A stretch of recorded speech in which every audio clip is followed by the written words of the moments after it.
overcome sin. He I didn't love say, that. make me a sanctuary I love so you that. can learn how to be holy. He I said, no, love that. make me a sanctuary so I can dwell among you, because the secret to overcoming sin is not trying to fight sin. The secret to overcoming sin is not trying to keep the law. The secret to overcoming sin is not trying to be holy. The secret to overcoming sin is experiencing the indwelling presence of Jesus. Mercy. I absolutely love that. You know, one other thing that I pulled from that, if I just interject here real quick, is that the initiation, as it were, I quote unquote initiation of the sanctuary in that verse 8 you just read. For me, when I read that, he said, build me a sanctuary that I may dwell. The purpose of the sanctuary is for relationship. Mm-hmm. Because if you think about it, the only reason you want to do, if you want to dwell among someone, Mm-hmm. you want to do that because you want to have relationship with the person. That's right. So as That's right. again, and we have seen the principle of the sanctuary as you've outlined. But when God, what God is saying here, I desire and to be amongst you, but I can't unveil myself. Like I can't unveil myself, because if I do that, there's something about your psyche. There's something about you as a person that when my presence is revealed, you can't handle it. Because because I'm love, I'm God, and I'm in my fullness. And if that is revealed to you, it will expose things about yourself that you can't tolerate. You can't handle. So it will consume you. But nevertheless, I want to have relationship with you.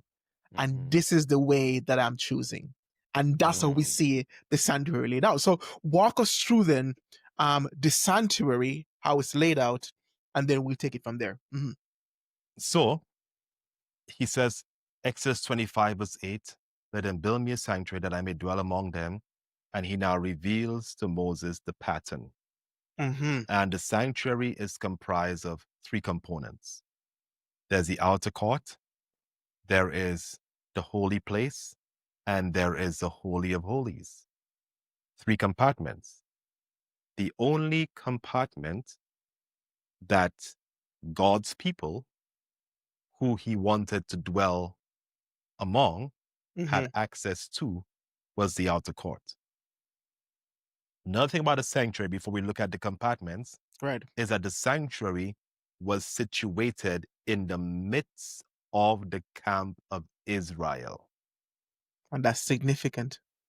That's significant. Break that down for us. Because when God thinks about the ideal home for himself, yes, the best place that God can find to live is in the center of sin. Mercy. Poof. Wow. Many of us have this notion of God that we are over here and God is somewhere over there, and we have to work our way from over here to make our way to God over there.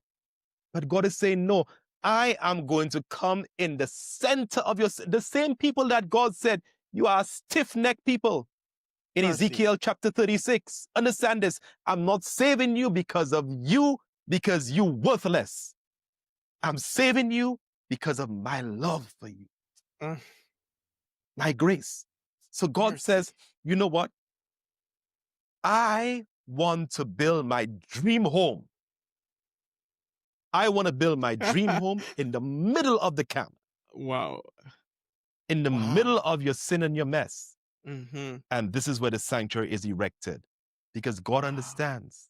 God understands that the only solution to our brokenness, the only means of extrication from our brokenness, is the divine intervention of God and the initiative of God. Salvation is not about humanity finding God.